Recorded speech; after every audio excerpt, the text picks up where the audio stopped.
Hello, everyone, and I want to welcome you to another episode of the Better the Pond Pondcast, the Flying V edition, where we talk to incredible people who are creating impact and ripples on the pond.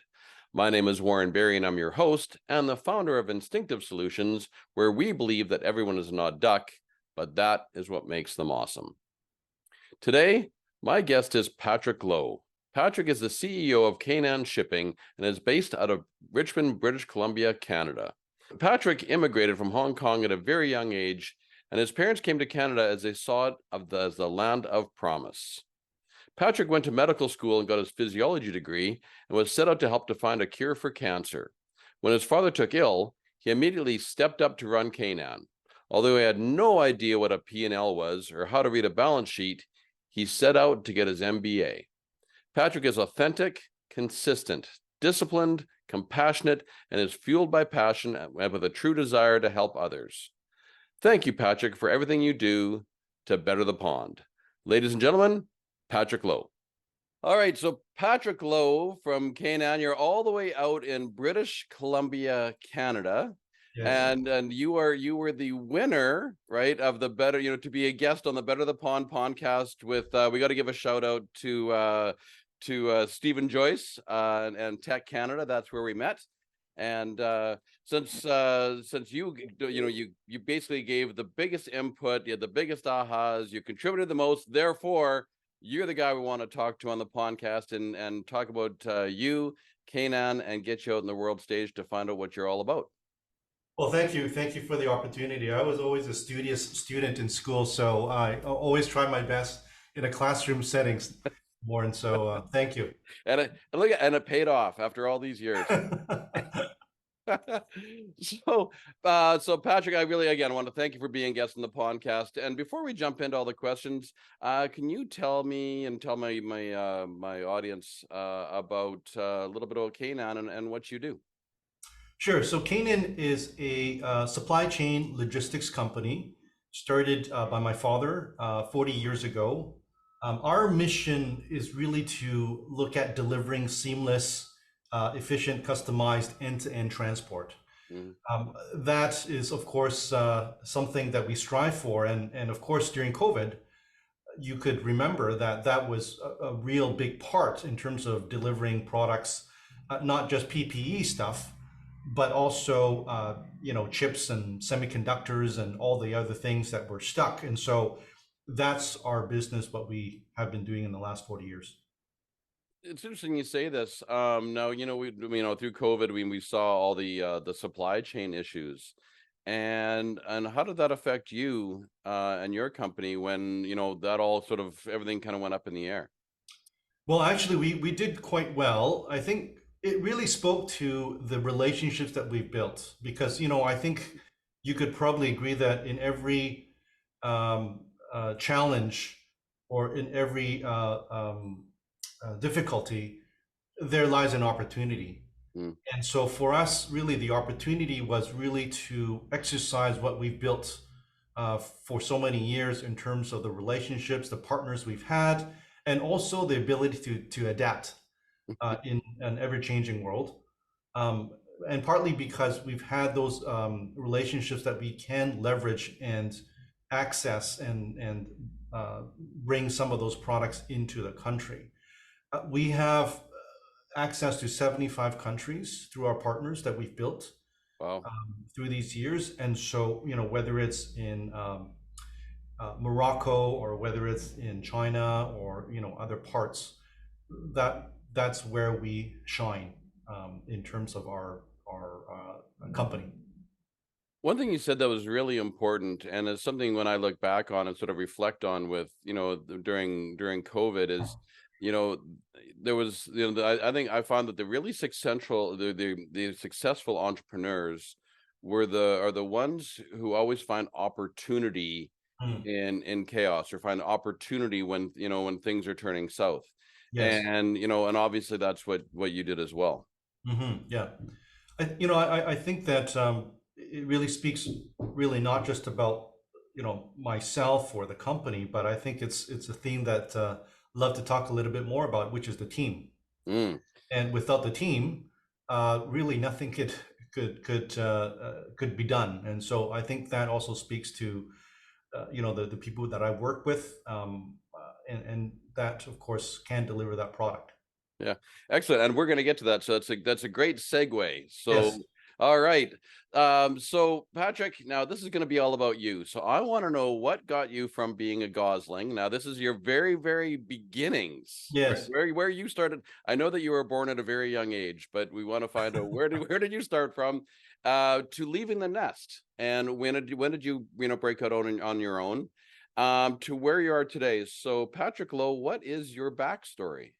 So I was thinking about this over the weekend because I had to sort of go through my high school grad book and think through some of those things. But um, I was born in Hong Kong, came to Canada in '75 as a young little gosling, and studied here in Vancouver, British Columbia. My dream at the time was to go into medical school. Oh, So I went to UBC, did a honors physiology degree, and then in my third year, I got a scholarship to work at a hospital here called St. Paul's Hospital in the Pulmonary Research Cancer Laboratory. Did that for the summer, and I loved it because I felt I was again doing something that was quite entrepreneurial at the time, figuring out if smoking had something to do with lung cancer. And so when I graduated from UBC, they offered me a full-time job and continued on working there for 3 more years, um, studying sarcomas and specifically, what that effect on lung cancer as a result of smoking or adenoviruses or other external factors. So I did that for 3 years, and so really had no inkling of what business was. In fact, I don't even know what profit and loss was at the time because I thought that I would save the world by curing cancer. But ironically, my father was diagnosed with cancer in the mid 90s. And because he had this shipping company, CaNaan, and in our Asian culture, being the oldest child, I was asked, "Can you please leave your job and come and help your father's business?" And so, of course, I did that, knowing that my father was not capable of continuing on the business. So I left the medical field and decided to pursue, the logistics and supply chain, not knowing anything about what that was all about. And so when at that time, I had a girlfriend, which is now my wife. And so she studied business at UBC. And so I would ask her, I said, how do you figure out, the P&L and what is a balance sheet? And so after a few years, she said, look, you better get your own education because I can't sort of help you. I've got my own job. So that's when I did my MBA in 2000 at Richard Ivey in Western Ontario. Did that for 2 years and then came back and ran the company. And so that's basically what I've been doing for the last 20 odd years in terms of at CaNaan. Wow, that is a great backstory, and I want to dig a little bit into it. So when you came over from Hong Kong, I would assume that was your entire family. That's right. That's right. And so, how old were you in 1975? I'm not gonna try to date you, but how young were you? I was 3, 4 years old. Okay, so you're really young. Yeah. So, and then so coming over, obviously, a whole new culture and everything along with it. Um, and so I want to take you sort of into your, sort of teenage years because I always find this fascinating. Hmm. What did you do for your first job? Well, my first job was working for my father at his office. And in fact, it started off when I was probably in my elementary school years. As an immigrant, and I'm sure this is a common story for a lot of immigrants, you really have to work, with what you have. And our family really didn't have a lot. And so the entire family, including myself, would pitch in and go to the office, clean the office, type some invoices on something called a typewriter at the time. And so that was my first job and my second job and my third job and my fourth job. Did that throughout high school, really. And we focused a lot during the 80s in the export of uh, lumber products, because during the time, if you well, maybe you might not know, but in British Columbia, forestry is a big industry during the Mhm. 80s and the 90s. And so we aligned ourselves with a lot of Japanese firms and assisted them to ship lumber from Vancouver, British Columbia to Japan. And so a lot of that was focused on that industry. And so we started to grow, and I could remember myself taking pieces of 2x4 from a bundle package and started to, do some physical labor as well. And so those were some of my memories. Hmm. Um, you know, and one thing that the listeners won't know, but Canaan actually is the Hebrew, its Hebrew meaning is the land of promise. Right. And so was that based upon your dad's coming over from Hong Kong to Canada? And was that the basis of how that all started with Canaan? The Canada was the land of promise? Yeah, I would say there was a few meanings to that. Definitely one was the fact that, coming from Hong Kong to Canada, Canada was really our my family's promised land. And I've been so fortunate and really lucky to be a Canadian, to be called a Canadian, and to work here as a Canadian. And so really here, he wanted our children to remember that Canada was a promised land. So that was number one. And number two, with our Christian faith, knowing that Canaan was a promised land, he wanted the children to remember that this was uh, a large part of our heritage, our Christian beliefs, and our Hmm. values. Excellent. That's fantastic. So, I said you worked for your dad's office, all through basically, elementary school, high school. So there you are in that industry. And what was it that took you into medicine? What was, that sounds like it's an interesting shift, that your background was in, with your dad's company and all of a sudden, whoop, over into medicine. Yeah, I think a large part of it was that at that time when I was in high school, I couldn't find a connection between what I did and how that impacted society. Mm, And so I felt that, the only way to impact society or to help our country was to be in that medical field, because that was a very apparent correlation. You go in a medical field, you're curing a disease that has an immediate impact on an individual life, as opposed to you doing business. Okay, you are moving products. I couldn't see that correlation, and so I just thought, well, this is great what our family did, but I wanted to do something that was more meaningful. hmm. Yeah, well, sort of. If I can paraphrase that from what I'm hearing from you, is that you're trying to find a purpose. Yeah, absolutely. Yeah, I think as every teenager, I think that obviously resonates, that all of us has this desire to want to do something great in the world. Hmm. And so as I was, in high school, I wanted to do something that I was considering great in society. Hmm. That's fantastic. I love that. Did you have growing up as a kid, did you ever what did you dream about being when you grew up? I thought I would be a medical researcher or a doctor and going to Africa to help Oh. the people that are in need, just because I felt that I had so many privileges even as an immigrant, and Canada had given us so much.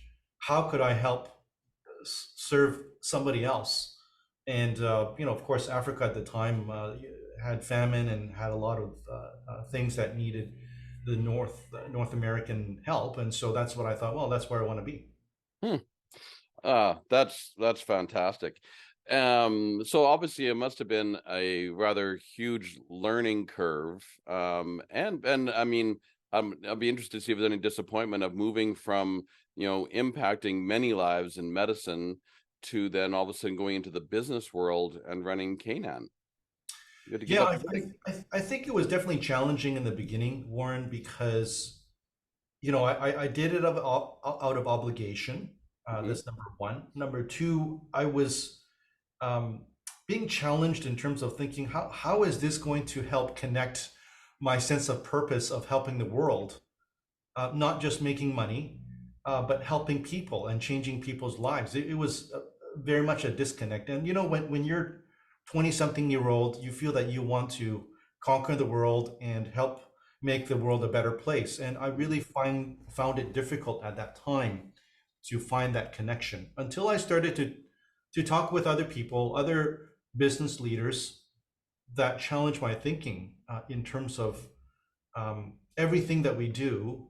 It doesn't have to be in medicine, um, really has a purpose and has something that can help another individual. Might not be directly, could be indirectly, but it can help somebody else. And so that's really the beginning of the journey of um, continue to pursue business and see how it could improve other people's lives.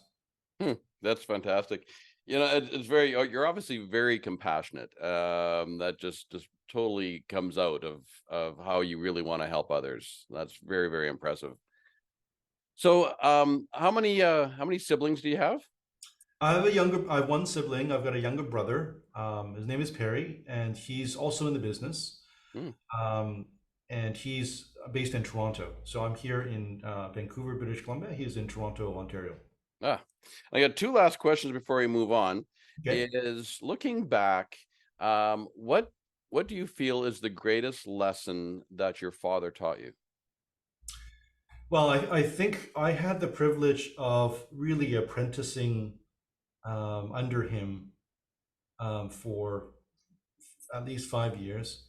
And I feel there were a few things that I've taken away from him. I would say the greatest lesson definitely is perseverance. Hmm.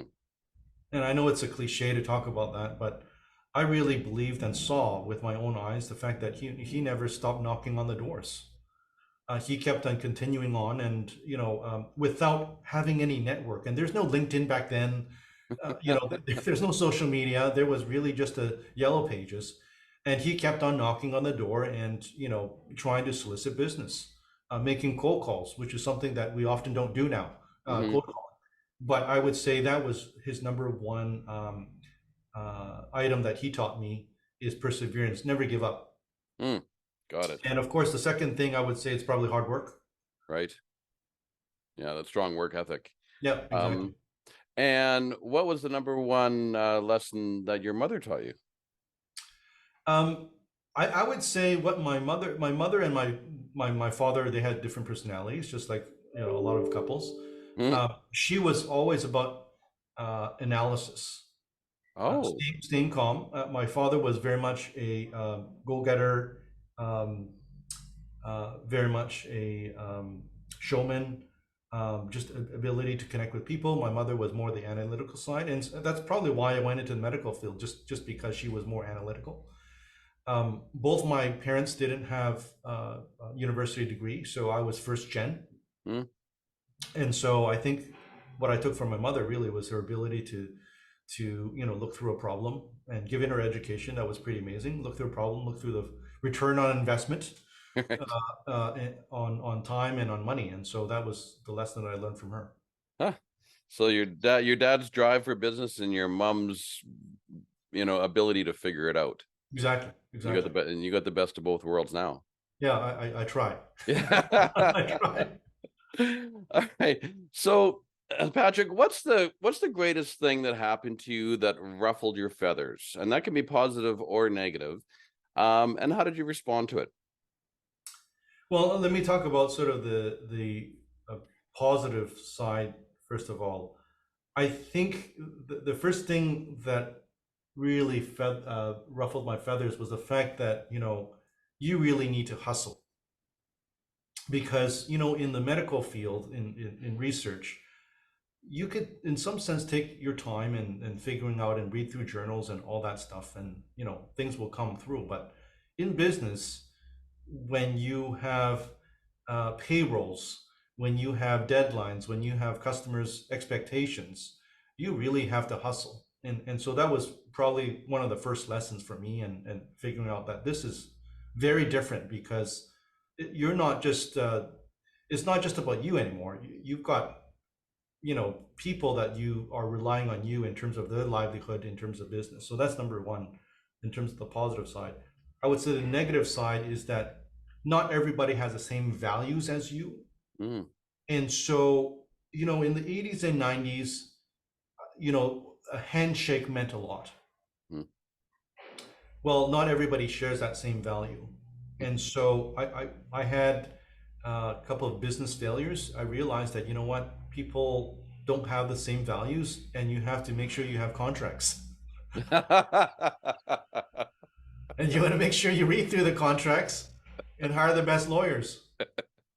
So I would say that's probably the negative side in terms of what I've learned. Yeah.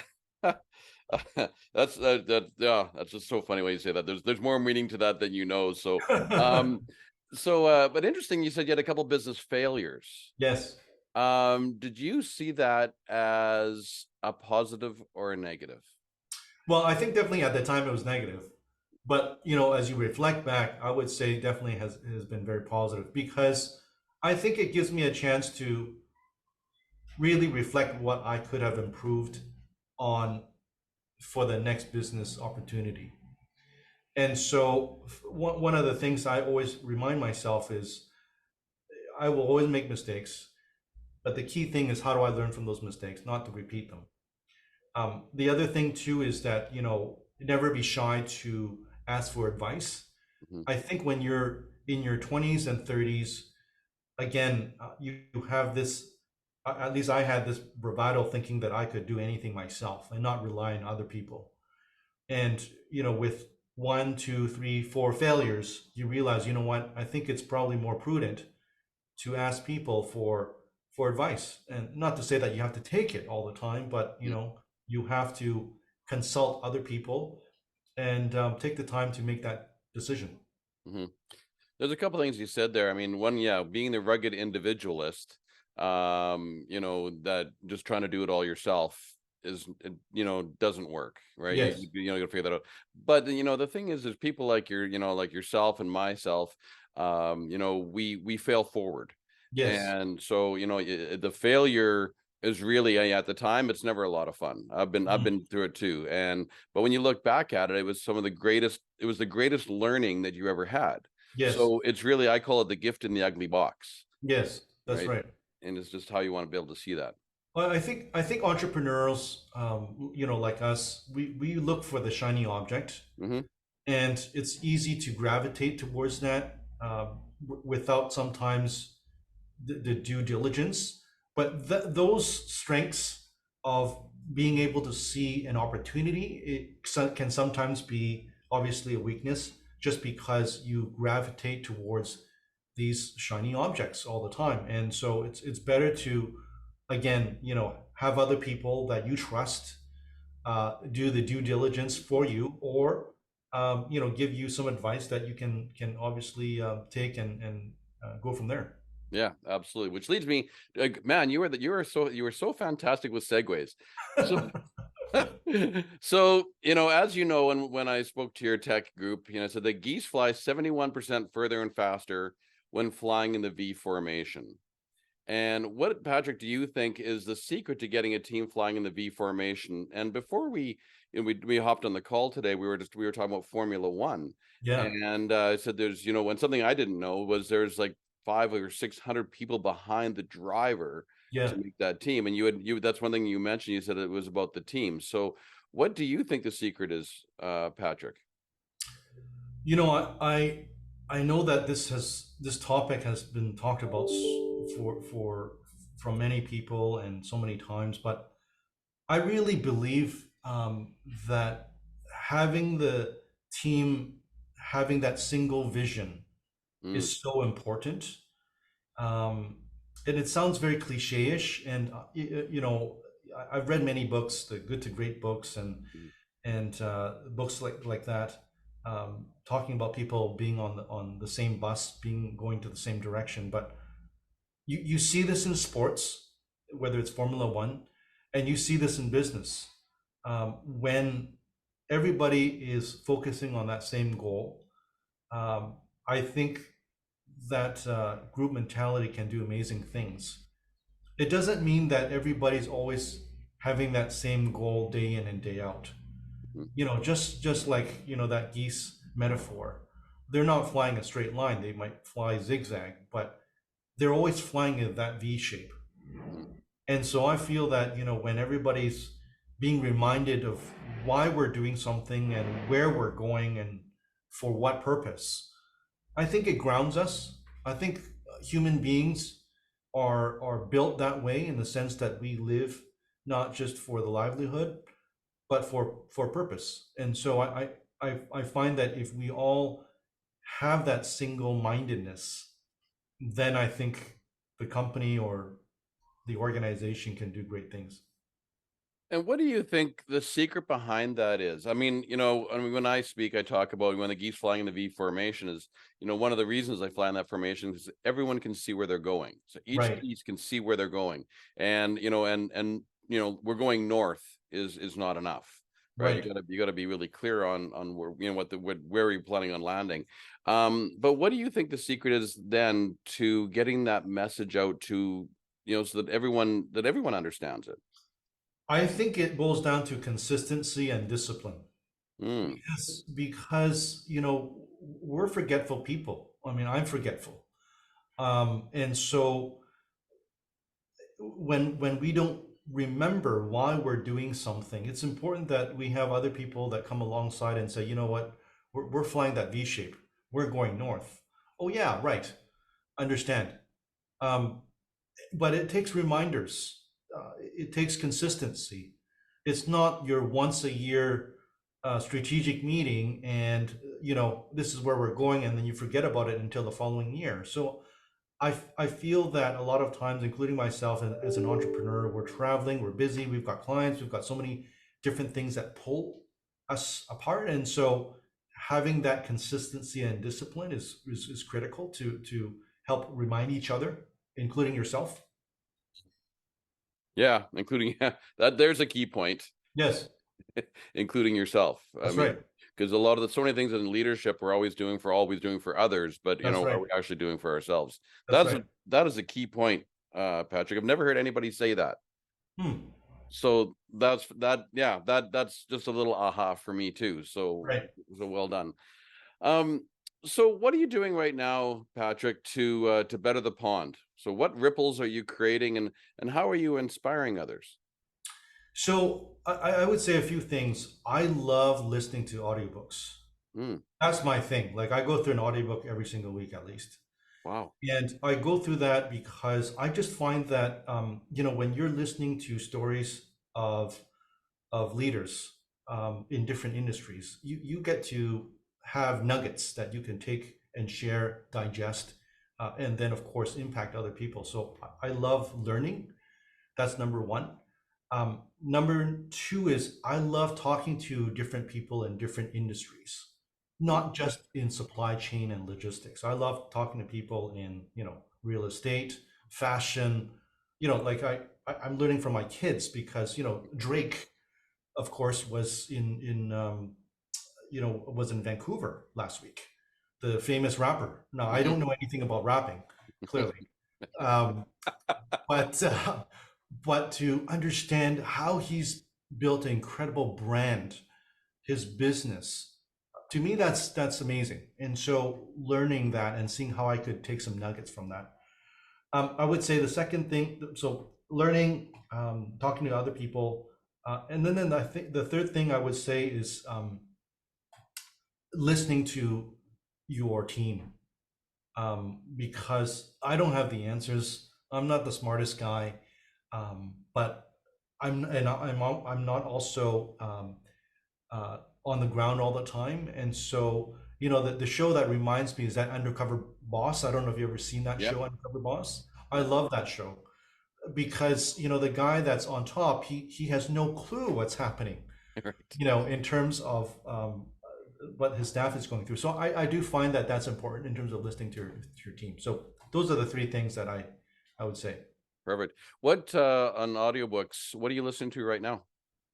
I'm just listening. I'm just finishing listening to the autobiography of a guy named Jerry. Um, what's his name? Jerry Weintraub. He's the guy that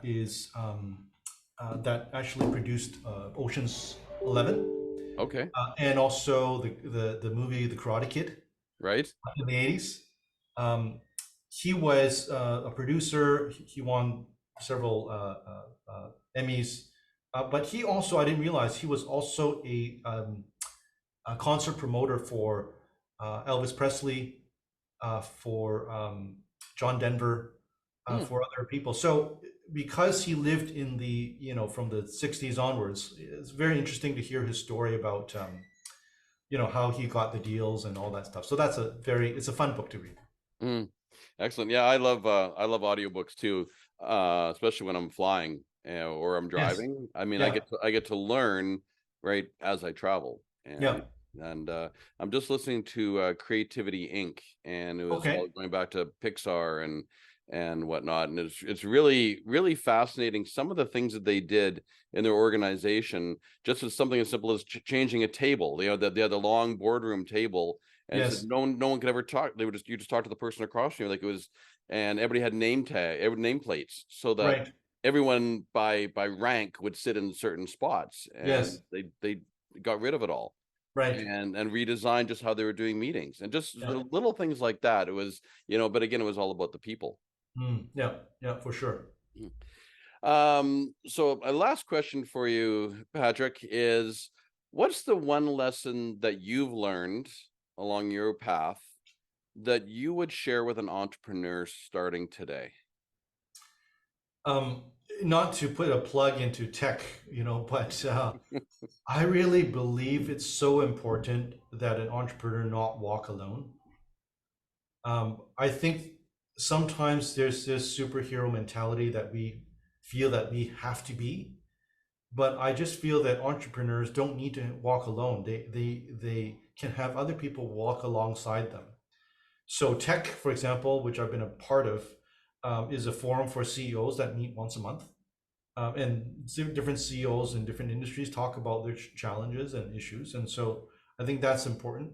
Um, Finding other similar, like-minded as well, that that of course share that same passion, the same drive. But when I say like-minded, I don't mean like-minded in terms of similar personalities.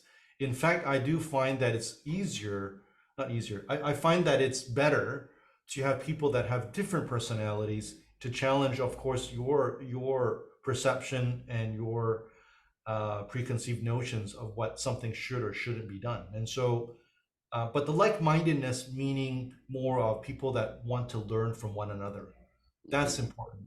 Um, so that's sort of what I would Mm. suggest. Okay. Yeah, and I mean, we do have to put a plug out for tech. And I mean, being a speaker for tech, but what I've witnessed along my travels, is really that peer-to-peer relationships, but be able to actually sit and talk to people and put it all out on the table and have so many voices around you, again, like as you said, to change your perspective or change your thinking, or because we get in our patterns of how we do things. And it's so nice when somebody else with a totally different perspective comes in and throws it at you, and all of a sudden, I never even thought of it that way, right? Yeah, and of course, I was saying to you earlier before the podcast, I really enjoyed the time that you spoke to our tech group, and I still talk to my kids about the analogy with the V-shaped geese flying, and I still look up in the sky, and that brings back sort of that the idea again that we're all flying in a V shape together and need each other in terms of finding that North Pole. Yeah, yeah, we need each other. Yeah, There's another sure. key point right there. So I have one last question that I have for you, Patrick, which I didn't give you on the list, Okay. and so we're gonna put you on the spot, but I know you're gonna do so well. So, Patrick, if you were standing on top of a mountain Yeah. and the whole world was intently listening to you, what would you say?